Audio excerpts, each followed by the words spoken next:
see. All right, Coach Low. Check out your Facebooks. You'll see we're both live on there.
Varsity Sports Nation. Unleash the champion within.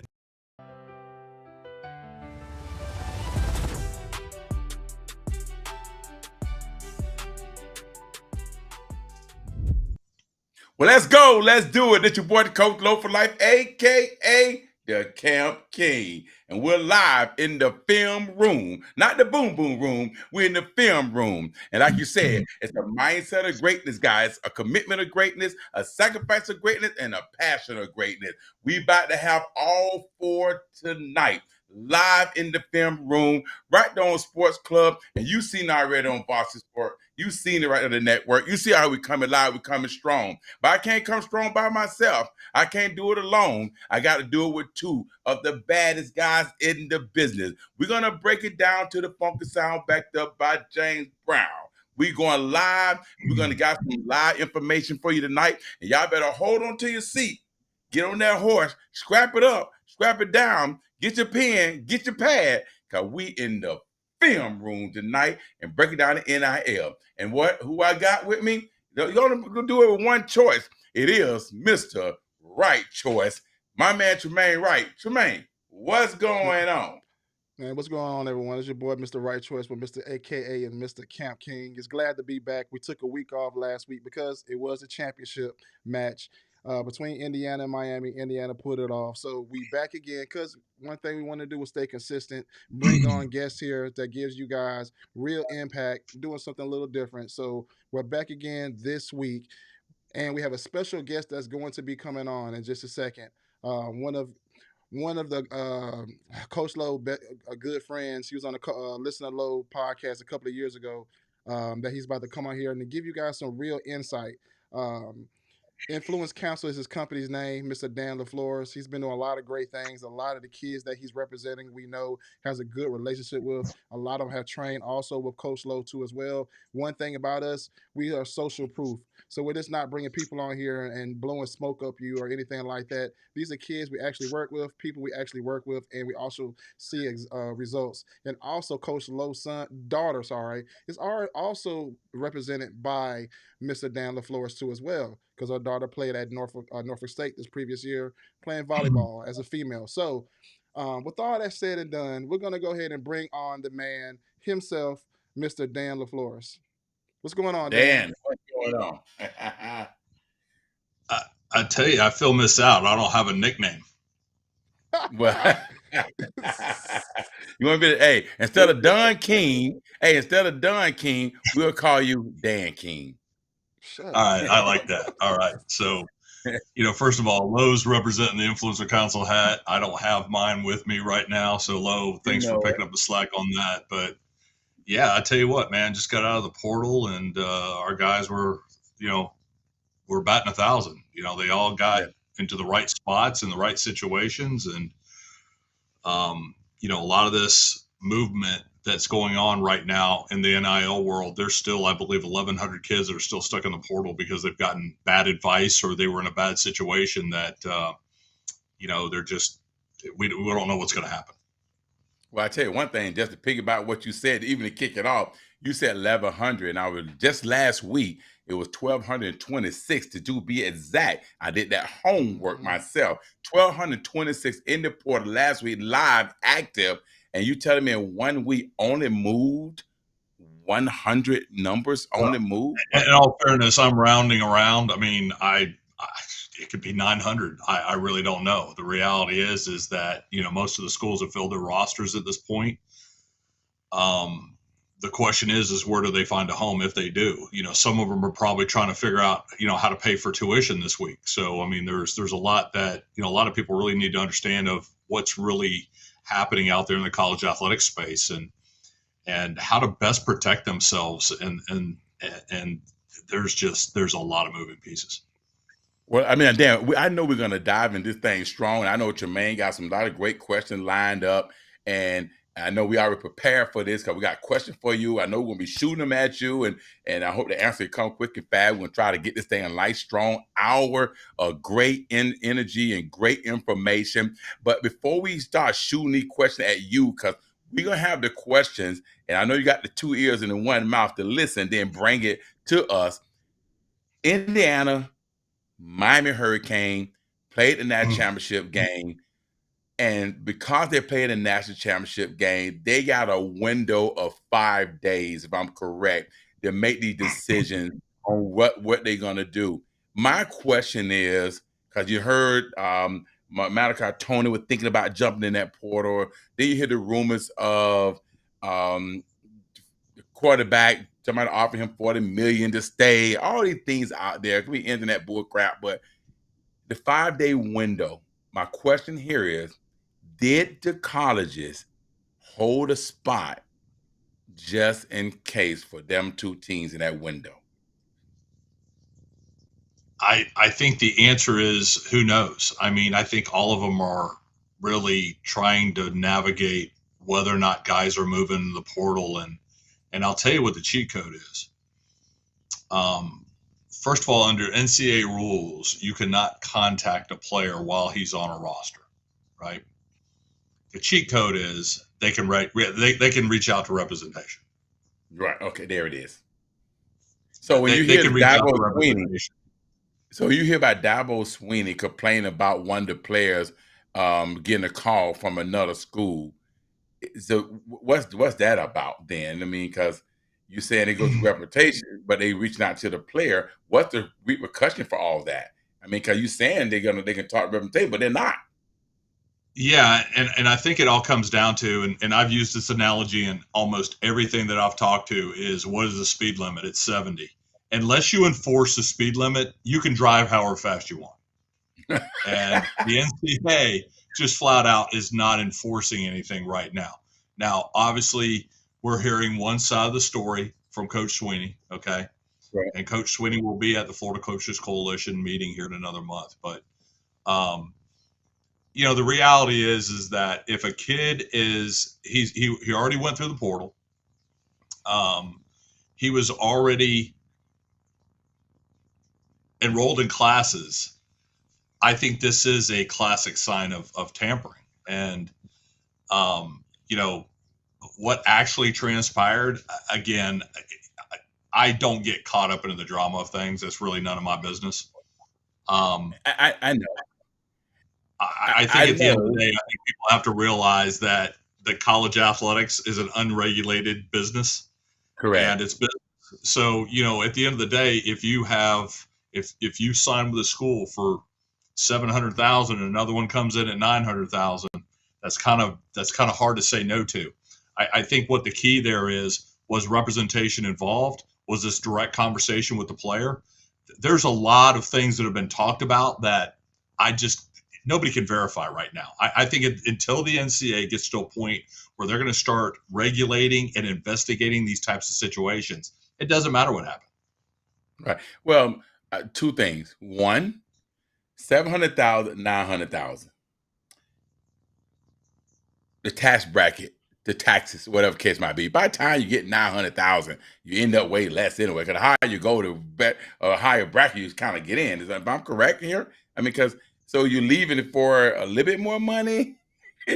We already established and settled someone who really wanted you. Now I got the second person that wants you to give a little bit more money. But all said and done, you're going to pay the taxes, you're going to pay this, you're going to pay that. Is it really worth it? I think $200,000 differential, and again, I don't know if that's the situation there. Somebody said that it was $1 million. It doesn't matter, but yes, $200,000 is a big differential. I don't care what the taxes are. Now, if it's 700 and 750, depending on where you are, I think we just saw UCF put out a great marketing campaign. Come to UCF, come to Florida. We don't have state income tax. Oh, whoa. Interesting. Let me ask you another question about that then. Let me ask you a Uh, question. In the NFL, if you play in the NFL, and I know this from talking to Clinton Dix, Carl Joseph, Warren Sapp, all the boys, they told me that every time they go to a different state, they have to pay taxes in their state because they working correct. in that state. Now let's talk about college. Is that coming to college now? Uh, right now, no, but yeah, that's what's called a jock tax. So essentially, in the professional ranks, they're actually getting game checks, and that game check is based on where they play. See, a lot of Mm, people think that, so just use NFL athletes, they're getting paid all year long. They're not. They're paid by each week they play. So correct. if you play for the Tampa Bay Buccaneers, half your games will not have state or municipal taxes, like you play in Tampa. Okay, but if we play the New York Giants and they play in New Jersey, you're paying not New York, New Jersey state income tax, and do you pay municipal taxes on that Mm, particular on that for that particular game? So that's what's called a jock tax, and then you have international games. There could be international consequences. So in professional world, that's what the jock tax is. exactly. So basically, the conversation me and you having right now, if there's parents watching this right now, there's two things that's going on for the ones that really don't understand. One parent is saying, "What are they talking about?" Another parent is saying, "All they hear is want, want, want, want, want, want, want." Another parent is saying, "I need representation." When you agree?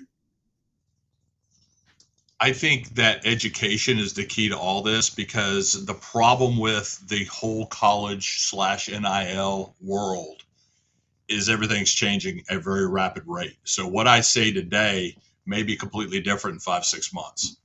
Um, Mm, and again, everybody's looking at it from a representation standpoint, but they're not looking at all elements of what they're going to have to be faced with. And I've heard everything from, oh, well, my uncle's an attorney, to, my cousin's a financial advisor, to, my aunt's a CPA. That's wonderful. But this is a different world. And you better have all those pieces in. A lot of CPAs that are based here in Florida don't know state income tax, or they don't know the rules in other states. And it's no different with any profession. So I think you better have a good plan going in, because I've talked to a number of GMs across the country, and they're telling me that they've got kids that they haven't paid the income tax. And then I think you have to really look at, when do you pay income tax? A lot of people don't know what the IRS rules are. And a lot of people are paying a lot more money in taxes because they don't understand how to pay taxes. mm. So, question for you, Dan. I know you. This is a you've been doing this, but this is a little different journey this year with the 1 year portal and over 7, 8,000 kids that was in there. How difficult was it for you this year going into negotiations with multiple schools with some of your top players that you're representing? How difficult was it this time around? It was Good question. difficult from a standpoint of the number of calls that I received. I think I was on the phone for 14 hours a day for 3 weeks. Only because it just generated that kind of interest. But realistically, we try to be very strategic with our players, and when I say strategic is um, understand what their needs are, what their goals are, and try to find the right programs that meet all those characteristics for our players. It doesn't matter if we took 50 calls if we only identified 5 schools that we felt like were the best fit for. Okay. That makes a lot of sense there, Dan. And another question I have for you too, as well, just learning more about I would say the NIL game. I split the NIL up in two different variables scenarios, as in NIL is in the school gives you, and then NIL is in marketing. We'll get more into that. So my other question is too that I've been seeing more that kids need representation, and when I say that is I'm learning as if a kid that plays on a certain a team did not negotiate a good amount of money and he's good, and they find another kid in the portal that he may be better than him, but they gave him more money. Does that technically mean that they're going to play the kid they pay him more money, regardless how well he does or don't do for the first couple of games, while the other kid may be better, but he didn't negotiate correct or had the right representation? Is that playing a big effect on a lot of these kids on why a lot of them are jumping ship because they didn't do their contract correctly the first go around? Not necessarily. I think what we found in this cycle is about 70% of the kids in the portal were told to go into the portal, and it was because of the contract that was negotiated for them. Again, these colleges are coming in now, and they've got a cap, and in a lot of cases, they have to figure out where are we spending our smart money, and if we paid player X this amount of money, did we get the return on investment? Did he, was he on the field? Was there injuries involved?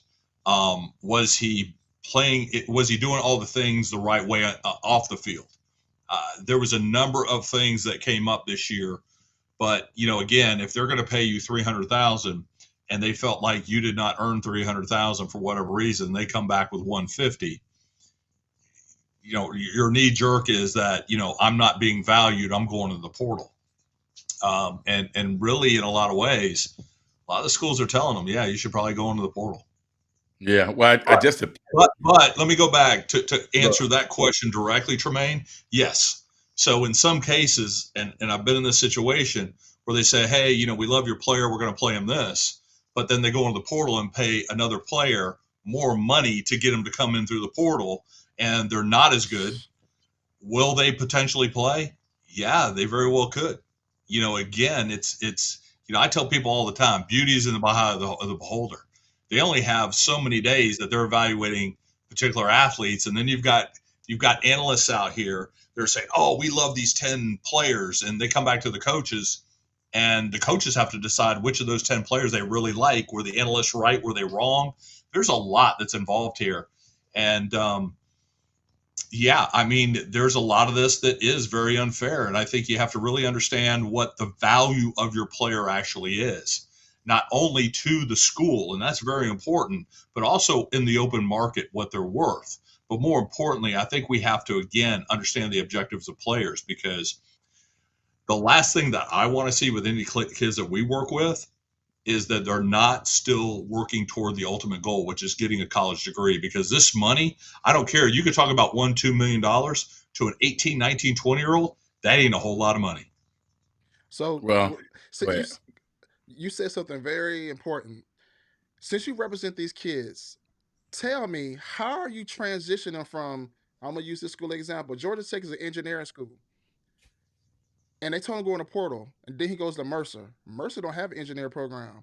What is the strategy behind this? When at the end of the day we want a degree, but when you're transferring to all these different schools, they don't align up with your first degree in mind or second degree in mind. Is now they be like, if you want to play, you're gonna go do sociology or general studies or entrepreneurship. How's those conversations going with the kids?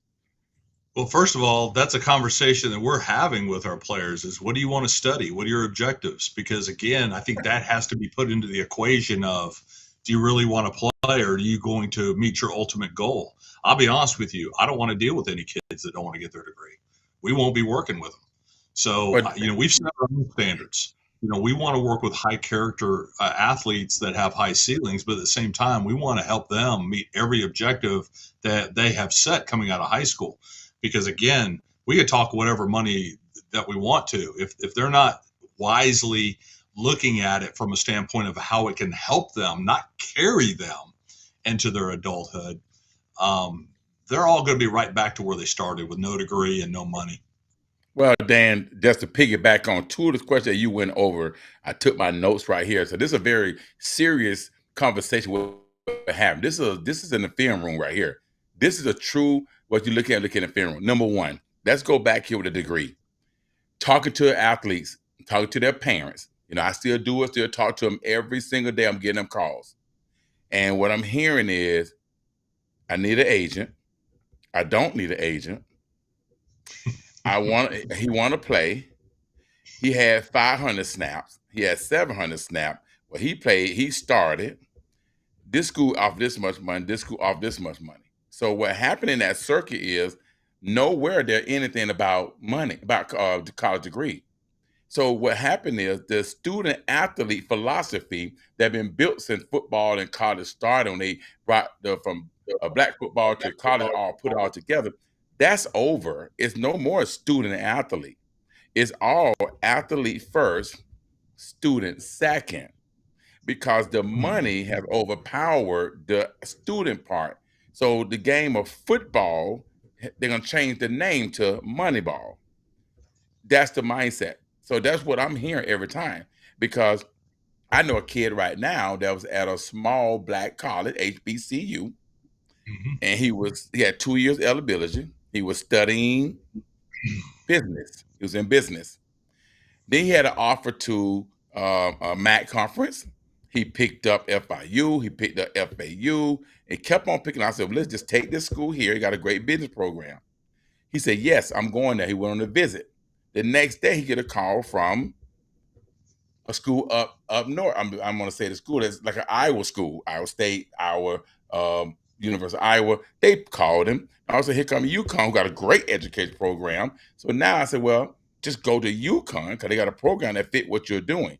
He said, yes, coach, but they only offer me $65K.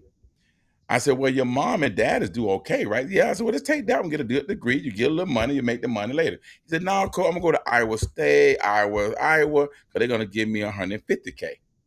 Interesting. So that part about being a student athlete is out the window when all is said and done. It's all about athlete, student, and I learned that from the experience I'm having with athlete that's calling a kid. And now, and one more thing, and the right notes if you want to tell them, one more thing. A kid that's an introvert, or a kid that's quiet, a kid that's a hermit, he's a 4.0 student, he's very smart, very intelligent. This kid is quiet, he's a mouse. But this kid here should go to another academic school.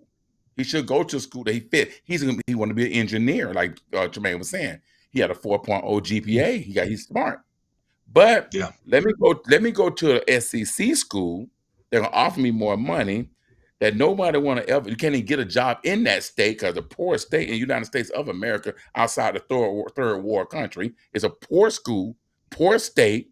Don't have the degree, but I'm gonna go there because they found a way to give me a little more money and say I'm gonna play. So that's out the question about student athlete. I'm sorry. So how do we fix that? Or is it fixable? Again, going back to how we really approach certain players. Again, I want to make sure that we're hitting the key objectives. What is it you want to study? And a lot of kids, they don't know what they want to study coming out of high school. They have an idea, and I've even taught my kids, college isn't just about what you want to do. It's also finding out what you don't want to do. And, that's the experience of college. It's such a social experiment for young people to really identify who they are. But if you are that young person that says, I want to get a specific degree, then that's got to be your objective. You know, if you are a Duke, let's use Duke University. Duke University, if you're a Duke guy and we have a player at Duke, and guess what his objective is? He wants a Duke degree. So how much negotiation is there other than what they want to offer him at a particular time? And where is his key position on that field? Like, there's things that can be done, but at the end of the day, are we meeting the player's objective who wants the Duke degree? The answer What is percentage yes. is that? What percentage is that want a degree, and what percent that want that money? Right, small percentage. And all said and done. Listen, Lo, I've actually, first of all, I've had conversations with parents where the first conversation when we sit down is, can you get them an NIL deal? And I'm like, no. So before you even there's go nothing about you brandable. Go ahead. Because again, they're quiet. They don't want to talk. They're posting huddle highlights on social media. What company is going to make you a spokesperson? So before you jump in at the Dan, got a question before we go into that, because that makes a lot of sense what you just said. People ask me that question too. So my question is, so people can understand, when a kid is getting offered $100,000, break that down for them. What does that look like? You're representing me. So blah, blah school says, Tremaine, we're going to give you a $100,000 contract. Break that down money-wise. How much money I'm getting? Am I getting it all up front? Is it broken up in 4 years, 3 years, 2 years? What does that $100,000 look like? Good question, Tremaine. A great question, because I've literally signed guys after the fact because they finally realized they needed representation, and we found out that the number they were given was paid out over 16 to 18 months. Dang. Wow. Really? So basically that $100,000 that they see is basically broken up in 16, 18 months, and some of them I have been hearing is basically broke up in 1 year. So $100,000 divided by 12. Typically, but again, of that $100,000, how much is your money? Well, it's 30% tax. Correct. Well, is it? I don't know. You tell me. Well, I don't want to. I mean, first of all, what's your agent charging? Okay, that's coming out. Oh, okay, gotcha. You talking about all them other? I was just talking just raw numbers. Okay, then yeah, that makes sense. Okay, and then you've got to take a look at how you're going to structure the money. So, what taxes do you pay? Let me ask you a question, Dan. Another question. This is a good one. If I leave before the year is over, do I still get that money? It depends on the contract. It depends on how the contract's structured. Okay. So go ahead. So the single mother. I was gonna say that too. I was gonna say the same thing too. So you buy a mama house, well, and you pay a mortgage on it, and they cut you the first half. You're supposed to get $500,000. Your contract said, well, you only get $100,000 if we give you the boot.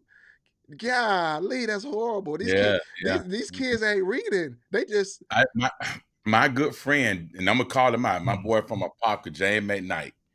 I never forget. I'll talk to him. I say, he just got signed, right? He was playing, and he was like, I said, man, he was the first year and second year, like, man, he making money on TV, catching touchdown. And he was like, I said, man, I know you're gonna get your mama a new house and get you a new house. You'll do all this. He said, what? I said, no. I said, why not? He said, listen, it ain't like you think we get that money now. I got to get a second contract before I start doing all the extra stuff. So when you see them NFL guys, you wonder why a lot of them went broke. Because that story broke because they didn't understand that you need to wait till your second contract before you start doing all this craziness with this money or start buying this and buying that. You got to wait. And I never forget when Brett Tesser, the agent, when he had my son Lowe, Embry People, Chris McDuffie, all us, he was a NFL agent. He sent me a breakdown of what $500,000 looks like. And when I looked at that, and at the end, he showed me what they get for the year. I said, well, dang, I make more than them. I ain't go to NFL. That's how bad it was. It was so bad that he said, your family should only get $300 a month. Yeah. Again, I think that's where proper planning goes into place. So that's what we do. That's what I do for a living. Is I'm a financial planner. So I write business plans for every one of our athletes. They know exactly what their taxation is going to look like.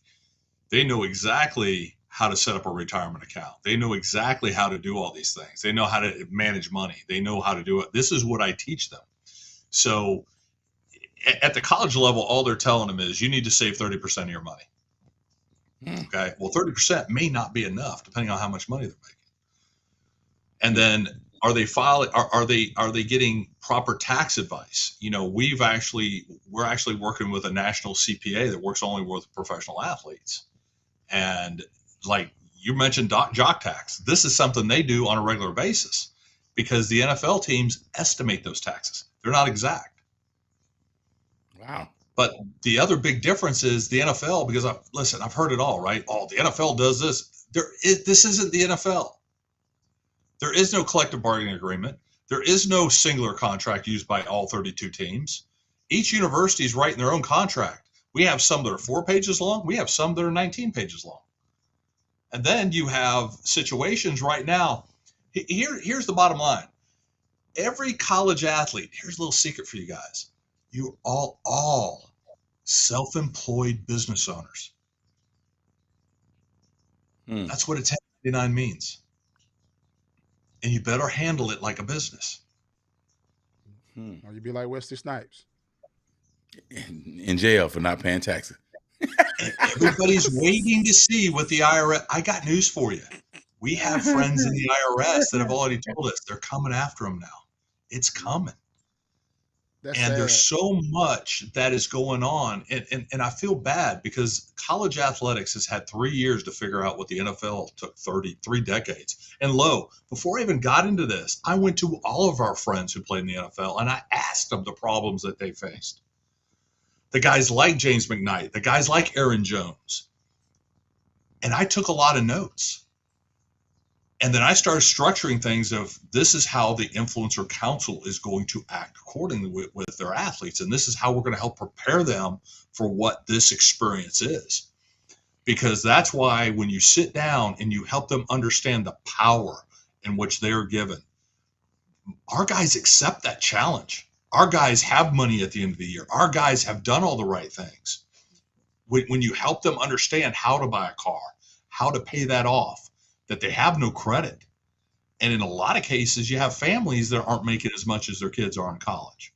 How do you make that an opportunity that's going to last? Because what I tell guys all the time is this. You don't go to the NFL and you get a degree in communications. What do you think your starting salary is? It damn sure ain't $400,000, $500,000 a year. It ain't even 100. It's between 40 and 70,000, depending on your degree. 100% correct. My degree And is you're married. communication. And now you got 3 kids. You're trying to teach the game of football. All this stuff adds up, man. You have opportunities to get ahead in such a big way. And that's just the financial taxation side. And we've talked about the legal stuff, the legal complexities in these contracts. Listen, to go up to Ohio State with John Walker and sit down and see how they're doing things really was an eye-opener. Because their compensation package, they're building a championship team. And I got news for you.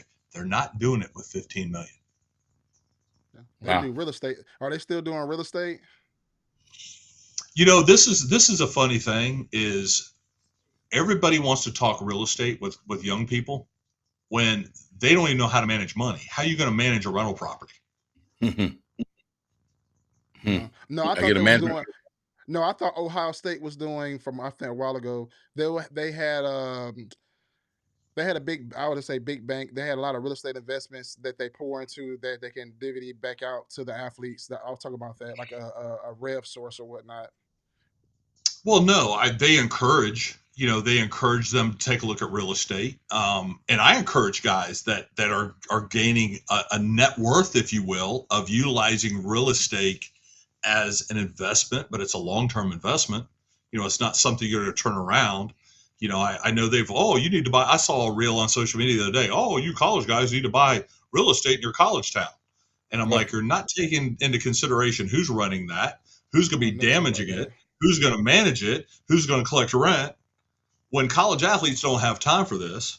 Well, Dan, let me jump in. Of course, you know, I do real estate. And I got a management company, or I do it myself, and Tremaine is in the real estate too. You know, we talked about that. And The problem will come with the real estate, not so much the management. You really can get someone to manage it and do everything, trust them, and pay them 10% of the rental, and you have to worry about nothing. They do the maintenance. Me and Roger Beckett talk about this all the time. And Mark Allen, my guy, Trent Allen, his dad, that we talk about the real estate. Now, here's the problem with the real estate, not so much of people managing it. The problem is the school gave me $400,000, $500,000, $600,000. My check is $10,000, $20,000, $12,000. Some guys, I know for a fact. Now you're getting that money, you're getting that money, you're getting that money. The problem comes to real estate when all is said and done, the school is over. They don't want the $500 profit a month. That's the problem. They don't want to get the check from the management company after they pay the mortgage. But they're not going to buy these places cash. Some of them. So after they pay the mortgage, after they pay the taxes, after they pay the HOA, after they pay the agent, the maintenance, the management company, then they get their profit. Their profit, I got 200. They might be $250, $300, $400. That's nothing to them. They don't want that money, and that's why they don't want to do the real estate. They're not getting educated, like you said. On it's a long term. You have it forever. It's you got to keep it. It's an investment for a while. They don't want that money. They're like drug dealers. They want fast money. Like barbers want fast money. Like timeshare, they want fast money. And they always said, I'm always going to get this money. It ain't going to happen to me. And that's the biggest problem we're going on with the kids now. Then don't do it. Then don't do it. I mean, it's that simple. I mean, this is not a young person issue. This is a general population issue. You know, everybody wants a quick fix. Everybody wants a quick fix. They're the instant money right now. Yes. But my point is, Lo, is there's misinformation. As I like to say, a half truth is a lie, right? I know for a fact that there is a major university that actually had a commercial real estate company come in and talk to the kids. And I don't feel like that's appropriate. No, it's not, especially being a realtor. Well, I know and that's a great segment right there. I want to kind of go back to one. Go ahead. I got one. This is my last one here. So we're talking about the coaches telling the kids, go in the portal. You can't play here. And then the kid can be better than the kids. So I talked to one school, Power 4, had 2 cornerbacks that was getting $250,000 apiece. The other cornerback was getting 60. At the end of the exit meeting, he go to the coach and say, Coach, when I got in, I had more PBUs and an interception than these 2 guys. But they played more snaps than me. Why didn't you play me more and we were struggling? He said, I was not allowed to play you more because they get paid more. So the more you get paid, you're going to play whether the guy behind you is better or not. Is that because, right now, is that because that guy that's playing a lot, and then they know he became a household name or he played that name? Is it because they're selling more shirts or more jerseys because he in there more, or I know they paid him more money, or like real? I mean, what is going on? Is it, if I'm giving you all this money, it got me get a return on their investment. The return on the investment, yes, we know it is to win, but at the same time, everybody not going to win. So what else is a return on investment for a company or whoever that's giving this money? Where's the other money? How are these boosters or how they making money? That's the question people want to know too, because they don't win, they lose, right? First of all, you just asked a question that ended up being like 6 or 7 questions. Yeah, right. You know, I think it comes down to, again, I think we've addressed the fact that the portal, they're bringing in guys and paying more for a particular player to come in, whether they're better than what they have on the roster at all. That is true. You know, that does happen in some cases. Again, I think that, a lot of that has to do with, the way I like to address it with our players and what the general managers at the schools is understand the value of your player. You've had a lot of agents that have gone in and negotiated much higher amounts than what that player's fair value is. And that puts a target on their back. That's the first guy they're going to come in and say, yeah, you didn't earn that money. I think we need to move into another direction. Also is the fact that we want to make sure that the players are getting educated on what this thing looks like. I sat down with a couple players before they went off to college here. I took them to dinner and we sat down and talked about how they need to carry themselves when they get on campus, because it's a different world now and everybody's watching, and you will be judged for how you act off the field. And, you need to be very careful because, again, this is professional sports. And, it was bad before, but now there's money involved and everything else. I think that, the more players can be prepared for what they're going into. I talked to a few of those players this past week. They've been on campus for 2 or 3 weeks. They're like, Coach, you're right, man. It's different up here. And I'm like, I told you it was going to be different.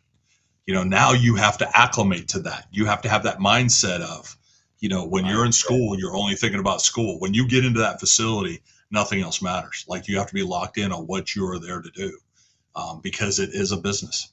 It's a business. It's a business, but I like we said, mindset. They got to have a strong mindset. They got to be committed. They got to sacrifice everything, and they got to have the passion still for the game. Go ahead, Tremaine. So now I got some questions, but I'm going to dive into something different because I know Coach Lowe got a call at 8. So let's talk about this real quick, because this is the big thing that I think a lot of people don't really understand about NIL. To me, there's 2 parts of NIL. You have the school, which is a collective or whatnot, to get your money doing contracts. But to me, I think people miss the big picture. The big picture, when they all talked about, was NIL, name, image, and likeness, meaning as branding purposes, marketing, doing products. A big name, we could talk about a couple of them. Bryce Young, Travis Hunter, Shador, all these names, Angel Reese, Caitlin Clark. Livy Dunn, the 1%.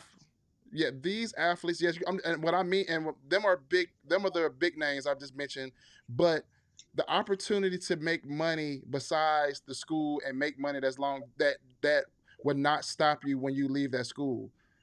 How is that looking right now? Because nobody's really talking about that, or I don't see a lot of, I would see agencies or agents guiding kids in a direction to get money from. I'm just gonna say these names, big names like Nike, Adidas, McDonald's, Walmart, Wendy's, Dunkin' Donuts, or Under Armour, stuff like that. Where is that conversation gonna come in, or where are we gonna start seeing them mid-tier athletes start getting deals like that to make money? Because where everybody's talking about contract basically from a school, which is cool, but if you get something with Nike, that could be long term. And an example is Ashton Hall, the guy, the big old muscle guy that's running beside a car. You know what I'm talking about? He played running back at HBU school.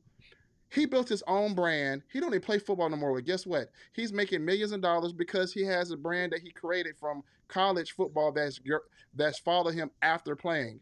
And I don't see that's being talked about a lot more, or introducing kids into a new element to make money on top of the money that they're making from the school. Talk to me about that, Dan. I think part of it, to be honest with you guys, is that now the way they're structuring deals, a lot of that money is part of their compensation package already. So again, let's say that you got a player making $600,000. They may actually structure his deal where 400's coming through rev share, but they're going to have 200,000 come through a collective or an outside entity, or they'll have deals round up. Now that money has to go through NIL Go, and that goes through the clearinghouse. And what the clearinghouse, this is where it ties in, Tremaine. What they're doing is they're looking at whether or not it is fair value for that player. So they're looking at their social media following. They're seeing to find out whether or not they're engaging, because those contracts are not guaranteed. If it doesn't go through NIL Go, then you don't get paid unless you have proper representation to ensure that the university does pay them if it does not go through that process. So, question, you just told me something that's very interesting. So, I get $500,000, and there was 2 parts that you just broke up into that $500,000. So, 100,000 of it may be guaranteed. The other 400,000 may be through whatever you said, through rev share, and I guess they want to look at how valuable am I to the market to, I guess, make up the other 400,000 that's written in the contract. Am I saying that correctly? Well, the majority of it, if not half, or the majority of it's going to come through rev share, which is directly from the school. But if it is structured where there's additional revenue, that is true NIL. It still has to go through NIL Go. And there's no guarantee of when or if that payment will come through. And that is listed on the contract. So a kid's going around and saying, I give him $1 million. And technically, it's not even like that because how the contract is structured. Okay, that makes a lot of sense right there. And So better yet, everybody's been talking about a Miami quarterback that's going to get $8 million next year. So if rev share for this season, and it's getting ready to shift, was $20.5 million, that means football is getting roughly 15. So you're going to tell me you're going to give a quarterback 8 of that 15 million? No. No. They got to make the difference up. And I'm glad you mentioned that too as well, because when you're talking about 20 million, let's break that down. I'm going to say even number 20 million. Is that 20 million for football, or is that 20 million for the whole university to utilize? So the whole athletic department. So for instance, you go to North Carolina Tar Heels. They're good at football, they're good in basketball, and they get top players in both. How difficult is that now for a kid that wants to go to school there? And now they're separating that compared to going to, let me just say Auburn. Auburn is only good at football, and they probably use majority of that money because they're going to get more lower tier kids in all the other sports and utilize that money. Are people, are agents like yourself or whatnot looking at stuff like that? Absolutely. Again, everything comes down to numbers are great. They all sound great, but until things are on the paper. And here's the other thing. What if that paper says that we own your NIL rights and you can't get an outside NIL deal if you are marketable? That's horrible. Man, I tell you, that's a lot of information that's going on right now in the Film Room Sports Club. We are giving it to them the way they need to hear it and not backing down from it. These are the questions that they want to know. They want the answer for them. And now we give them the answer. The question, what they do with their answer, what they do with this information that they're getting tonight, especially one that got the big time players to come in the past. You see, have another question, Tremaine. What you got? This talking to you, Dan, and people that should really tune in to what we're doing and what we're talking about, because this is misinformation that people are not looking at, especially in high school and even youth, is looking at the impact of transfer portal, money, the contracts, having somebody that you trust represent you. How big of a deal is it now from a middle school kid that's transitioned to high school and looking at these different schools and seeing that in a couple of years this is going to change? We know this is not going to stay right now. I know they're going to figure it out. What are you saying to these high school kids, these parents now? I'm not going to say the kids, because I know you're talking really to the parents. What are you saying to them right now? I think it starts with recruiting, right? Is be realistic with recruiting, because, every parent and every kid coming out of youth right now, they're the next P4 All-Star. The problem with that is, how long have we been in this space and we've seen 4-star and 5-star athletes fall apart when they get to college? How many guys have we seen that were 3-star end up being amazing players? Trust your process. Trust the process. And now, even in this game, let me ask you guys, who's the quarterback for Ole Miss this year? I don't know. He just transferred. Trinidad Chambliss, who was a Division II national champion, right? Oh yeah. What about the kids that they actually signed out of high school that have been waiting their turn to play, and they bring that guy into the portal? Interesting. So if I'm a quarterback, why would I sign P4 out of high school? Because what they're looking for is they want that quarterback. They don't care what level, that has 20 games under their belt. You're not going to get that sitting on the bench. Experience. It's called a PFF score, and this is every position. Yeah. What did you do on the field? And if you're not on the field, you don't have that score. And then how many time you was on the field dictates how much money you get. Interesting. I found that out. So it all comes back to trust the process. Because the other big change, you've been hearing about all these high school kids are getting this big bag of money before they get to campus. It's done. Now, another thing too, I want parents to look at. All of us know, I'm not going to name no names. A couple of years ago, we had a lot of 4- and 5-star kids that went to these big schools. They all went into the portal. Like this portal right here that just happened. all the kids that had all these 3 stars, 4-star, 5 stars, all transferring from the school they went to. They didn't get no PT, no playing time. And the reason I'm saying this is from parents that's watching this. Stop having your eye on the big prize. Take away the big prize. You have D2 school. You got kids that's going from D2 to D1 that's making more money than a kid that was a 5-star. You having There you kids that's go. going to JUCO that's making money in JUCO and then transferring to a Power 4 school that's making more money than a 4 or 5-star.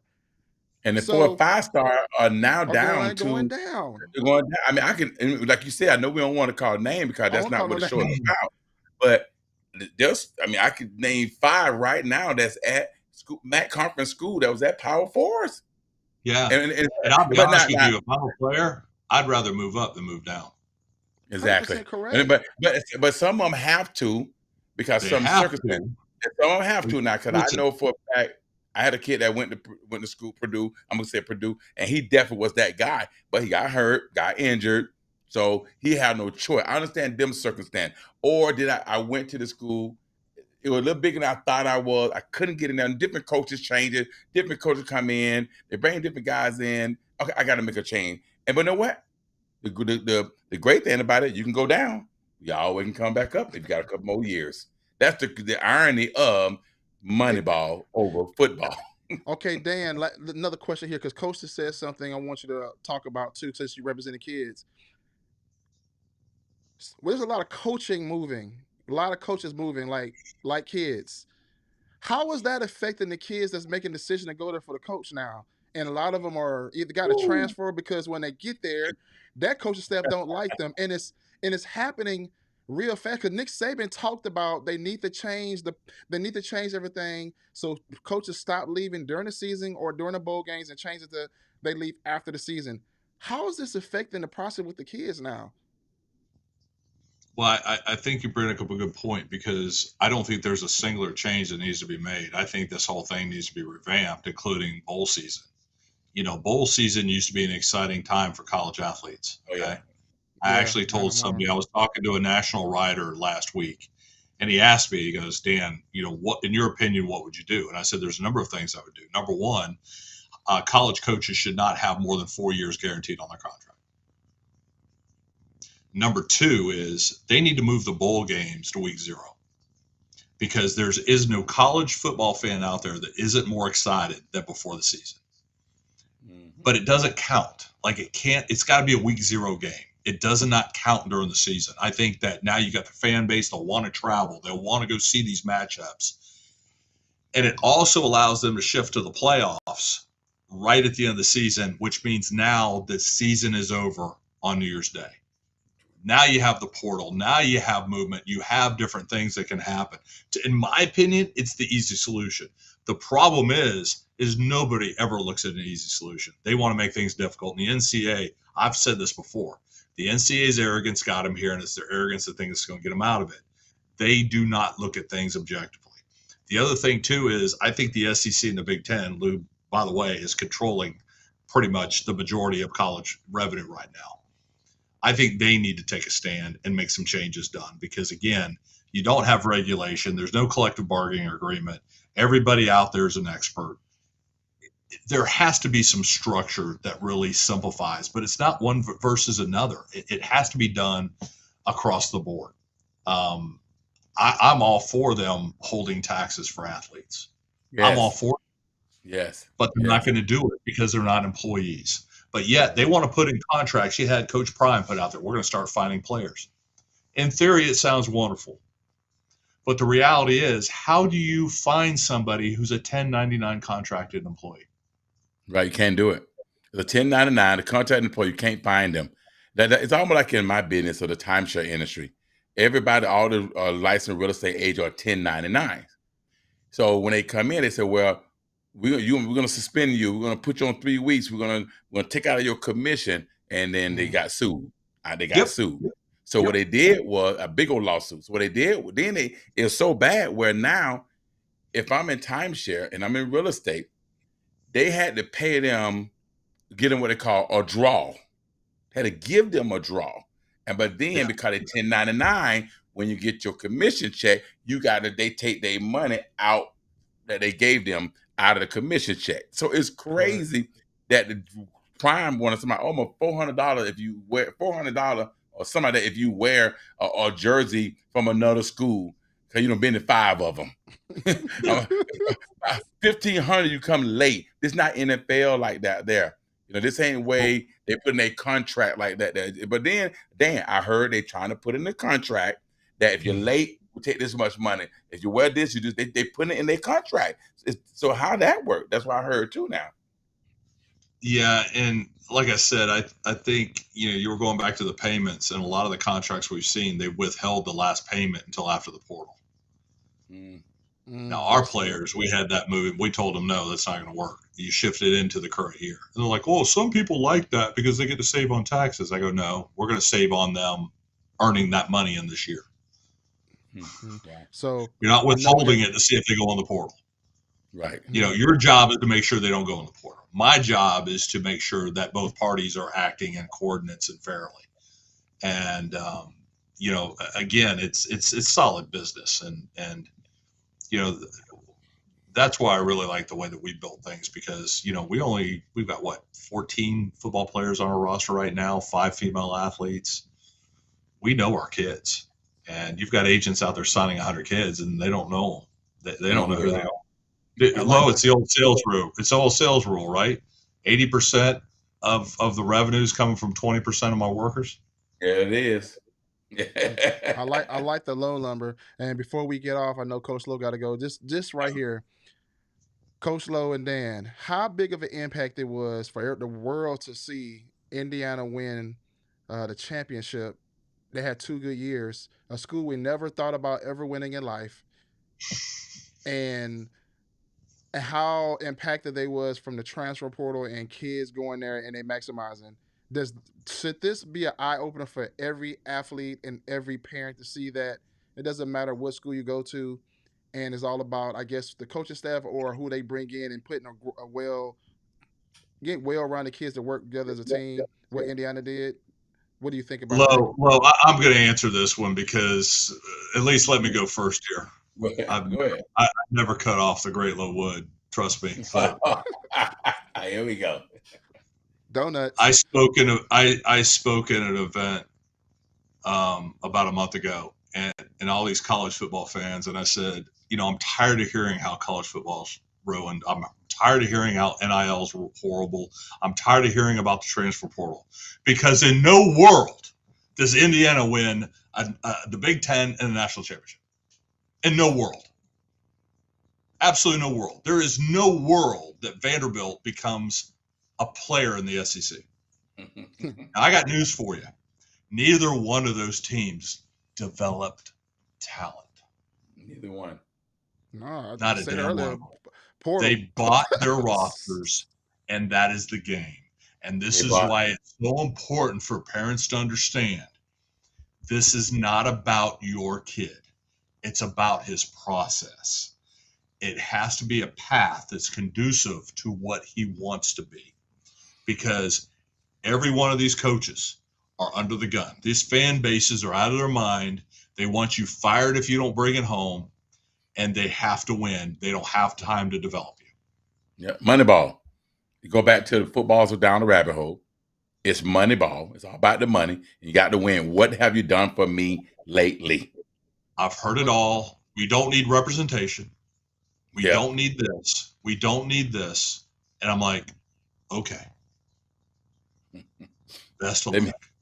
Let me break down. I'm going to do a rundown right here. Great breakdown on that. But I got and Dan, you answer that question. I don't have to piggyback off that. But I do want to do a rundown of what the NIL, what the money have done, what the portal have done, what the parents that don't understand NIL, branding, training the kids, put them in the right situation, put them in the right school, the right network. They don't understand it. They're looking at the image instead of looking at what still need to be about authentic.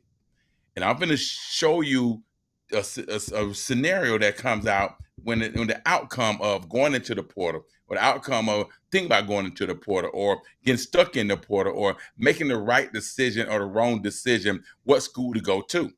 Here's what a lot of things has happened. Number one,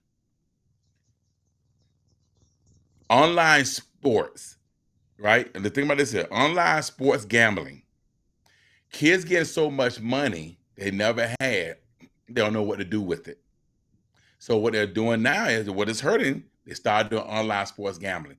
They give them the right to gamble online. It's destroying the youth, destroying the kids. The money's going away. So that money they're spending gambling online, that's the taxes, and that's one thing they're getting in trouble. That's one bad thing that's going on with the portal and with this NIL. Number two, now schools like Clemson and other big schools are trying to be so loyal and not really getting NIL. They're trying to do it the right way, but they're offering walk-ons. They're offering kids to walk on, but they have to be a student at the school. They're saying them a walk-on, but they're doing walk-ons now. But you got to be a student at the school. All the rules, all the class, you got to qualify to be a walk-on. You got to have the SAT scores. You got to have the ACT scores. Exactly. Now, number three. Indiana had players on the team that had children. Some schools got players on the team that's married. Some of them have wives, families. Why? Because they're 27, 28 years old. They've been 8, 9, 10 years. A grown man with a wife and children is now playing with 18, 19-year-old kids who ain't doing nothing but run around like a wild boar. They're so smart, it's intelligent. These guys, grown, staying in college, that's married, they're getting divorces now because they're creating a problem. They're using NIL money to pay their alimony. NIL money to pay their child support. NIL money to support the family. They doing all that with NIL money. Not financial aid money, NIL money. That is some of the craziest thing ever when all said and done. I got one here too. This is a good one here. The portal itself, it need to change in some kind of way because what happened is they give me the money. I recommend this. This is my recommendation. Somehow that money got to be put up. I will put a stipulation on it. Get your college degree, you get your money. You get a certain part of your money. Can't do it. Can't do it. They can't do it. Or if you go in the league early, you got to wait till you're 26 to get the money. I came up with that from a trust fund. In my trust fund, if my kid get a degree, no problem. They good to go. They get everything. Something happened to me. If not, they got to wait till they 28 years old before they get any money. But here's the thing, Lo. This makes sense if the NCAA would have done this before the genie got out of the bottle. If they would have done this years ago, then I could see the logic behind this. But that ain't happening, my man. There is no logic anymore. There's too many variables in the wind. You know, the old saying, don't hate the player, hate the game. This game's out of control. But don't blame the kids. Don't blame one sector. Everything is misstrued right now. And we have to play within the guidelines of what are in front of us. But the reality is there is no simple process anymore. This isn't about signing with a school with the intent of getting a degree anymore.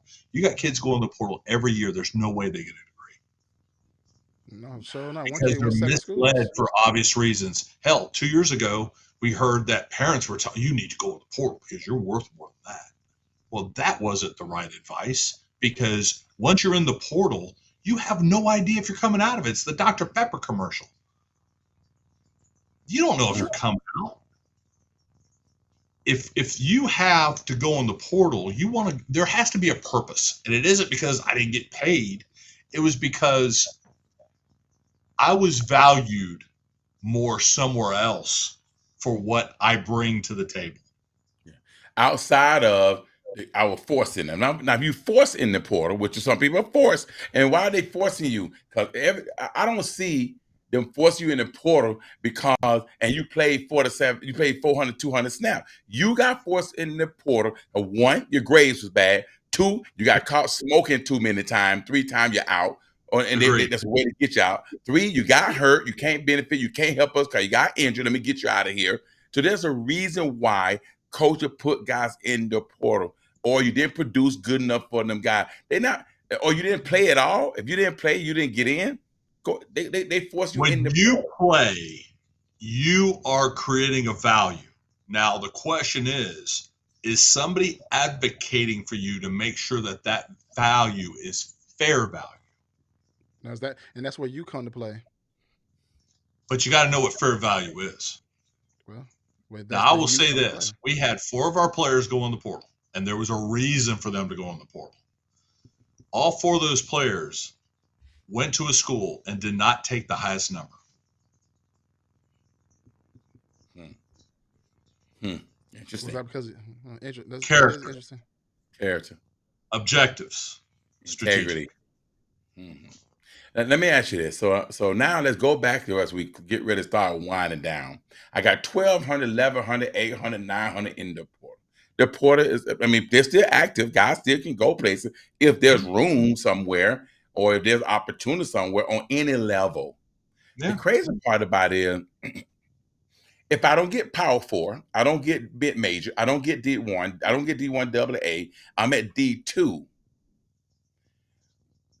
I got a guy that got 4.0 GPA, great accolade. They give him all the money he can get, and he still had to pay $4,000. If I go D3, this guy had all the accolade, all the academic, he still had to pay $8,000. When it went to NIL, whoa, ain't no money. They got a little money, academic, state fund, financial aid in Florida. They took his financial aid. And his parents paying $10,000. So all them guys in that portal now have to go this way down lower levels. And the reason why people are asking, like, why they still in the portal? Because they cannot afford that $600 a month, that's $800 a month, or that $1,000 a month. Even if the mom go get a loan at a lower interest rate, they still got to pay a certain fee. I know. Then low at the end of the day, man, then quit. Or do now, okay? Listen, the whole problem with this thing, man, is guys who are playing Division II, Division III, and NIA, they're playing because they still love the game and want to play, and they want to see where where they can go with it. I literally consulted a kid last year, and his only option was Division II. You know what I told him? What? Give it 1 year and reevaluate. If you don't see the value, they 20%. They can't pay that $800 bill a month. They took their financial aid. They got good acting. Oh, wait a minute. Back that thing up. Rewind the road, that Range Rover. Back that Range Rover up now. This man. Watch this right here, Dan. I go to Division II. They take my financial aid. Oh my gosh, at the Power 4 school, I was a 2.0, the minimum requirements to survive at a college. So they're going to take my academic, my transcript at 2.0. They take my financial aid. They can't give me no money like that. They can't give me the academic money. So now I got to go call mama and daddy and say, can you get a loan? They check mom and daddy Social Security. Their credit is $600. Okay, we'll give you $2,000. I still owe more money. The interest rate is high. That kid in trouble. That's what people fail to realize. Before you go in that portal, you need to check what is his GPA if he don't go to a school that he just transfer right over. Even 4-4 or D1 mid-major, where it don't matter when it comes to GPA. They got full scholarship. You better check that first. Then check, can you afford some money, mama and daddy? Because you're going to need it. So if they can't do that, now the kid's stuck. Now they put the kid on the street or back home with the mama. Oh, we're going to go to a community school for a little bit and try to go back. That's over. Come on, Dan. But you do realize football coaches are looking for football players. All that other stuff has to work itself out. And the school are going to try to set these things up. But, I learned a whole long time ago, you can't save the entire world, man. But you know who's looking for a few good players? You know who looking for a few good Hush. players? I already know you're gonna say. You're gonna say like the military or something like that. Hey, Dan. You told them to quit. I tell them don't quit. I tell them go to the military. They I travel, told you. free food, free Oh, clothes, free travel, get a job, get money. You can still get rough and rough in the mud and under gates and stuff. they Go they ahead. got yeah, They but got love. understand you're talking about two different things here, Lo. All I'm saying is, yeah, you can play on the intramural team with the Marines. Let's go. And they'll pay you. They'll pay you. You want money? Coach, Listen, Military. you're talking about apples and oranges now, though. I mean, at the end of the day, again, this is about young people that have dreams and aspirations. You've got to follow them as long as you can. But Yeah. to sit here and look at it, oh, I can't pay 4 years. Hey, You don't have but to. who gonna pay that 1 year? That dream is look, good, but dream costs money to follow the dream. When you go from Power 4 to D2, D3, NIL, and JUCO, the But dream I'm not talking about that. money. I'm talking about kids coming out of high school that still want to continue to play. Well, that's Okay, okay. those Okay, opportunities are yeah, not as fruitful anymore. Okay, that's fine. so now they have to go play D2. Right now, we're in this boat. We got signing day next week. How many of these guys who have not found a home are going to end up having to find a home at D2?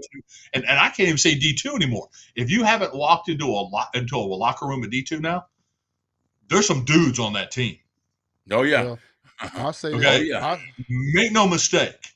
If you think D2 is easy, good luck with that. Trust Well, me. But there are still things that have to be on that checklist for you to play that. There are guys all over the place because they want to play ball. well, I'll Advice. say Let's this. close. Go ahead. Well, Advice. Go ahead. Give me that advice. Give him some advice, well, Jermaine. well, I'm gonna say this last thing before we end out. He said something very important. By me being a teacher and I deal with a lot of high school athletes, the kids before the portal talk to coaches. When the portal happened, they ain't talk to no coach. Now the portal's over with. Now the schools they talk to don't want them anymore. Now they got to find new places to sign next week, as Dan just mentioned. The key thing with all this is to have somebody in your corner that can help you with the mindset that is not the end of the world because you're not talking to that coach. Find somebody that can guide you. Find you people that you trust in your corner. Have a good coach. Figure out the lane that's going to work for you. Power forward doesn't matter. HBCU doesn't matter. D2. I'm not gonna really say D3 because you gotta really spend money. But them different avenues there, or JUCO, them avenues, you can still be successful and you can still go to the league. Or if you have a different kind of mindset, you guys, if you're looking at the money and you want to be smart, if you're able to utilize that money, save that money, do things correctly, not go to the league and use that as a leg up after you graduate, that's still a great opportunity for you if you take that road. You can go to the league or you can make good money while you're in college. If you have the mindset, have right people to guide you, you can still be successful. But you can't just go jump to school to school to school, make this money and you're broke every single year. That's not the key that a lot of kids are doing right now. I have videographers right now that I just met with that's been traveling with these kids, make all this money. You know, he told me they ain't got no money. I said, what they doing with all this money? This is ridiculous. So I say all this, you guys. I hope you guys paid attention and watched this because there's a lot of insight here. And Dan did a fantastic job telling you why it's so important to have representation. It is not all about making $1 million or $500,000. It's about having that contract, looking over it, dotting the T's, and figuring out, is this the best lane for you? Is this the best school for you? And he said a lot of key things earlier, you guys. What do you want to go to school first for? Does that school align with the morals or your family or anything like that too as well? Because at the end of the day, you can go to school to get $500,000 and it doesn't fit you. And guess what? That money is gone. So at the end of the day, you guys don't look at the money so much. Look at the opportunity that you can make and the long road at the end of the day. Coach Lowe's passionate about the NIA, NAIA, and all that stuff because he hasn't come out of pocket. So he understands, and that's why he preached that a lot. Because as a parent, you don't really want to come out of pocket, really, if you don't have to. You know, he's a father that makes money that can do that. A lot of parents are not in that situation. A lot of You're parents can't correct. afford. A lot of parents can't afford $100 or $200. Coach Lowe will put himself in a position to take care of his kid, and he talks about NAIA because it does cost money. It ain't no. When Mhm. I say money, it costs money. So you got to think about these things where kids has the aspiration to go to the next level. Be realistic with them. He's 4'4" and he plays quarterback. He's not going nowhere. He's 5'5" and he plays running back and he doesn't run in the tens or he's not a 4'3". He's not probably going to play running back in college. If he's a receiver and he's not fast, and he's doing okay. And you want him like, I'm saying these key things so you parents can stop getting mad at coaches when they don't have the numbers that prove them to go to a certain college. So, you know, I want to end off all that. And thanks, Dan, for coming on. And Coach Lowe, we're doing this every single week. And Tremaine, one last Go thing ahead. I want to add to that. Go ahead. Two notable names right now that everybody will know: Cam Ward and Josh Allen. Yes, 0 those stars in high school. Yeah. And I leave you with this right here. You said one more thing. A coach, a good coach, and all these high school coaches, but high school players, they do have a shot. But they said it best. And I did with my son. What helped me was taking them to them camps, taking them to them college camp, them prospect camp, taking them to camp to prepare for them camp, and that's how he got recognized. They called a coach at CFCA, Jeremy Campbell, and said, "Tell me about this kid." And he told me about him, and that what helped us get started. I put us up in perspective. We got it going. Because keep in mind, I'm going to leave you this quote: a good coach can change a game. A great coach can change a life. This your boy, Coach Lowe for Life, a.k.a. the Camp King. And here go Dan commercial. You can see it, and we'll end it off that ad.